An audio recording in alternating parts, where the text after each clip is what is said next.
এই মুহূর্তে বাংলাদেশের রাজনৈতিক পরিস্থিতি ঠিক কি রয়েছে তা কম বেশি সবারই জানা। আর তার উপর 21শে ফেব্রুয়ারি আসন্ন। আওয়ামী লীগের সদস্যরা 1 ফেব্রুয়ারি থেকেই ঘোষণা করেছে তাদের নানান কর্মসূচির কথা। এই মুহূর্তের বাংলাদেশের ক্ষমতায় মসনদে থাকা মোহাম্মদ ইউনূসের অন্তর্বর্তী সরকার সেই বিষয়টাকে খুব একটা ভালো চোখে দেখছে না, তা একেবারে স্পষ্ট। কারণ এই অন্তর্বর্তী সরকার কখনো চাইবে না যে আবারও আওয়ামী লীগ মাথাচাড়া দিক। তাই এবার আওয়ামী লীগের লোকজনকে দেখলেই সোজা জেলে ভরতে হবে, পরিষ্কার এই নিদান দেওয়া হয়েছে। এখানেই শেষ নয়, রাস্তায় কোথাও একসঙ্গে 2-3 জন আওয়ামী লীগের লোকজন দেখলেই জেলে ভরার নিদান দেওয়া হয়েছে। এই নিদান দিয়েছেন হাসিব আজিজ। তার একটি ফোন কল এখন ভাইরাল হয়েছে। সেখানে তিনি বলছেন আওয়ামী লীগের কারণে যারা কাজগুলো করছে না সেই কাজগুলো ঘাড় ধরে করিয়ে নিতে হবে।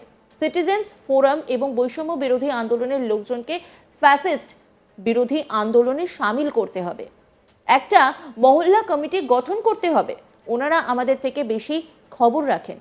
ওনাদের বলবো, যেখানে আওয়ামী লীগের লোকজন দেখবেন টেনে থানায় নিয়ে আসবেন।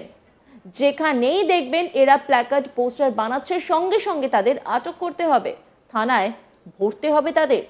সিটিজেন্স ফোরাম এবং বৈষম্য বিরোধী আন্দোলনের লোকজনকে নিয়ে 600 থানায় ওসিরা মিটিং করবেন। মিটিং থেকে তাদের দায়িত্ব ভাগ করে দেবেন। এরপর বিষয়টা আমাদের জানাবেন। সকাল রাত সব সময় এলাকায় টহল হবে। কোনো গলি কিছুই যেন টহলদারি থেকে বাদ না যায়। ছাত্রলীগ বা আওয়ামী লীগের 2-3 জন লোক যাতে একসঙ্গে বেরোতে না পারে সেদিকে নজর রাখতে হবে। আওয়ামী লীগের লোকজন এখন এইগুলোকে কাজে লাগাচ্ছে মাঠে নামার জন্য। তারা 21শে ফেব্রুয়ারি আবারও রাজনৈতিকভাবে আত্মপ্রকাশ করার চেষ্টা করবে। কারণ ফেব্রুয়ারির 1 তারিখ থেকে তারা ঘোষণা দিতে শুরু করেছে। খেয়াল রাখতে হবে আমাদের, 20 ফেব্রুয়ারি থেকে আমাদের ডিপ্লয়মেন্ট থাকবে। 21 তারিখ সন্ধ্যে 6টা পর্যন্ত আমাদের ডিপ্লয়মেন্ট থাকবে। আশঙ্কা যে আওয়ামী লীগের লোকজন উদয়ন বলে একটা ব্যানার নিয়ে এসে হঠাৎ সেখানে ছাত্রলীগের ব্যানার দেখিয়ে দেবে। এই কাজ আওয়ামী লীগের লোকজনকে করতে দেওয়া যাবে না।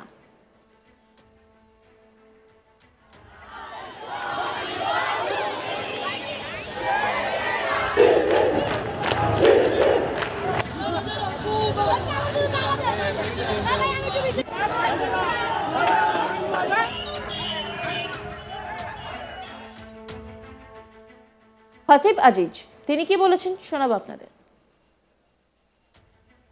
আওয়ামী লীগের কারণে তারা যে কাজটা করতেছে না, তাদেরকে ঘাড়ে ধরে এই কাজটা করাইতে হবে।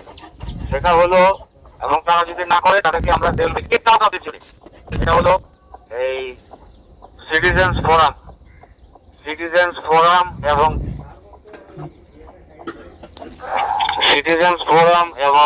বৈষম্য বিরোধী ছাত্র আন্দোলনের নেতৃবৃন্দকে আমাদের চলমান যে ফ্যাসিস্ট বিরোধী জঙ্গি বিরোধী যে অভিযান আছে, ফ্যাসিস্ট লীগ বিরোধী যে অভিযান চলতেছে, এই অভিযানে সামিল করতে হবে। সিটিজেন্স ফোরামের যারা আমার থানা কমিটির সদস্য আছেন এবং ওই থানা এলাকায় বৈষম্য বিরোধী ছাত্র আন্দোলনের নেতৃবৃন্দ যারা আছেন, নাগরিক কমিটি যারা আছেন, তাদের সবাইকে নিয়ে এই ফ্যাসিস্ট লীগ বিরোধী আমাদের পাড়ায় মহল্লায় কমিটি গঠন করতে হবে। পাড়ায় মহল্লায় আমাদেরকে কমিটি গঠন করতে হবে ওনাদের সাথে নিয়ে। ওনারা কমিউনিটির মানুষ, ওনারা স্থানীয় বাসিন্দা, ওনারা কিন্তু আমাদের থেকে ভালো খোঁজ খবর রাখেন এবং এদেরকে দায়িত্ব দিতে হবে যেখানে আওয়ামী লীগের লোক পাবে আটকাইয়া তারা থানায় আইনা আমাদের কাছে সুপর্দ করবে। যেখানে শুনবে যে ছাত্রলীগের বা ওই যে নিষিদ্ধ ঘোষিত ছাত্রলীগ বা ফ্যাসিস্ট লীগের লোকজন লিফলেট বানাইতেছে বা মিছিলের প্রস্তুতি নিচ্ছে, সাথে সাথে তাদেরকে পাকড়াও করে, আটক করে কিংবা ঘেরাও করে থানা পুলিশকে খবর দেবে। থানা পুলিশ তাদেরকে ধরে এনে সন্ত্রাস বিরোধী আইনে চালান করবে। বৈষম্য বিরোধী ছাত্র আন্দোলনের নেতৃবৃন্দ এবং সিটিজেন্স ফোরাম, নাগরিক কমিটি যারা সম্মানিত নাগরিক আছে, এদেরকে নিয়ে 600 থানার ওসিরা মিটিং করবে। প্রত্যেক থানার ওসি মিটিং করবে, এই মুহূর্তে মিটিং করবে এবং তাদেরকে দায়িত্ব ভাগ করে দেবে। মিটিং করে এইটা এডিসি পিআর এর মাধ্যমে আমাকে জানাবে।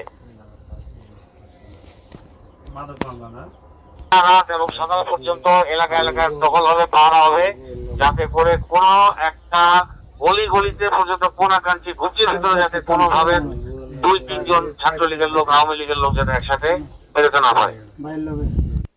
তারা কিন্তু ওগুলাকে কাজে লাগাইতেছে মাঠে নামার জন্য।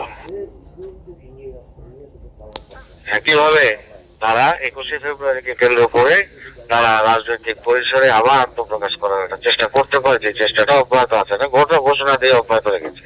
ফেব্রুয়ারি 1 তারিখ থেকে তারা নানা রকম ঘোষণা দিয়েছে, সেটা যদিও ফেসবুক কেন্দ্রিক। খেয়াল রাখতে হবে, এগুলা ওই যে 21শে ফেব্রুয়ারির আগের দিন থেকে আমাদের ডেভেলপমেন্ট হবে এবং 21শে ফেব্রুয়ারির দিন সন্ধ্যা 6টার পর পর্যন্ত আমাদের ডেভেলপমেন্ট থাকবে। আর হচ্ছে যে নিষিদ্ধ ঘোষিত পতিত স্বৈরাচার, এরা দেখা যাবে যে হয়তো দেখা গেল একটা উদয়ন সংঘ নামে একটা ব্যানার নিয়ে আসলো, রাস্তা দিয়ে আসলো, পুলিশ কিছুই বললো না, কি বেরিতে যাওয়ার আগেই পকেট থেকে ব্যানার বাই করে বাংলাদেশ ছাত্রলীগ নামে ফুল দিয়ে ফেলল। এটা আবার খবরের কাগজে রিপোর্ট হয়ে গেল। চলেছো এরকম কাজ কিন্তু তারা করতে পারে, এই কাজটা থেকে করতে দেওয়া যাবে না।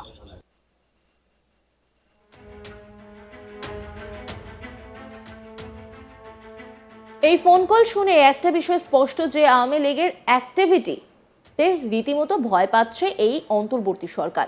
এবার আপনাদের বলি, এতক্ষণ যার ফোন কল আপনারা শুনলেন সেই হাসিব আজিজকে। তিনি হলেন চট্টগ্রাম মেট্রোপলিটন পুলিশের নতুন কমিশনার। তিনি 33তম কমিশনার এবং ডিআইজি হিসেবে দায়িত্বভার গ্রহণ করেছেন। তিনি 5ই আগস্ট চট্টগ্রাম মেট্রোপলিটন পুলিশের সদর দপ্তরে গিয়ে আনুষ্ঠানিকভাবে দায়িত্বভার গ্রহণ করেন। তাকে ফুল দিয়ে স্বাগতও জানানো হয়। কাজে যোগ দিয়েই তিনি ন্যায়, নিষ্ঠা এবং সততার কথা উল্লেখ করেন। হাসিব আজিজের জন্ম 1971 সালে 30শে ডিসেম্বর। তিনি শরীয়তপুর জেলার সফিপুর এলাকায় জন্মগ্রহণ করেন। 1995 সালে ঢাকা বিশ্ববিদ্যালয় থেকে এম.কম করেন এবং 2005 সালে ব্রিটেনের হল ইউনিভার্সিটি থেকে এমএ পাশ করেন। তিনি 15তম বিসিএস পুলিশের ক্যাডার হিসেবে 1995 সালে 15ই নভেম্বর বাংলাদেশ পুলিশে যোগ দেন। 2002 সাল পর্যন্ত জেলা পুলিশের অতিরিক্ত পুলিশ সুপার হিসেবে কর্মরত ছিলেন। তার বাবাও পুলিশের আইজিপি হিসেবে কাজ করেছেন। এই নতুন দায়িত্ব নেওয়ার আগে তিনি সিআইডির ডিটেকটিভ ট্রেনিং স্কুলে কর্মরত ছিলেন। আর এবার তিনি বললেন, আওয়ামী লীগের কারণে যারা কাজগুলো করছে না, সেই কাজগুলো ঘাট ধরে করিয়ে নিতে হবে। সিটিজেন্স ফোরাম এবং বৈষম্য বিরোধী আন্দোলনের লোকজনকে ফ্যাসিস্ট বিরোধী আন্দোলনে সামিল করতে হবে। একটা মহল্লা কমিটি গঠন করতে হবে। ওনারা আমাদের থেকে বেশি খবর রাখেন। ওনাদের বলবো, যেখানে আওয়ামী লীগের লোকজন দেখবেন টেনে থানায় নিয়ে আসবেন। যেখানেই দেখবেন এরা প্ল্যাকার্ড পোস্টার বানাচ্ছে, সঙ্গে সঙ্গে তাদের আটক করতে হবে, থানায় ভরতে হবে তাদের।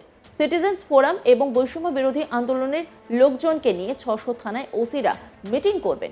মিটিং থেকে তাদের দায়িত্ব ভাগ করে দেবেন। এরপর বিষয়টা আমাদের জানাবেন। সকাল রাত সব সময় এলাকায় টহল হবে। কোনো কোনা, কোনো গলি কিছুই যেন টহলদারি থেকে বাদ না যায়। অন্যান্য খবরের আপডেটের জন্য অবশ্যই নজর রাখুন আজ তাক বাংলার ইউটিউব স্ট্রিমিংয়ে। লাইক, কমেন্ট, শেয়ার এবং সাবস্ক্রাইব করতে ভুলবেন না।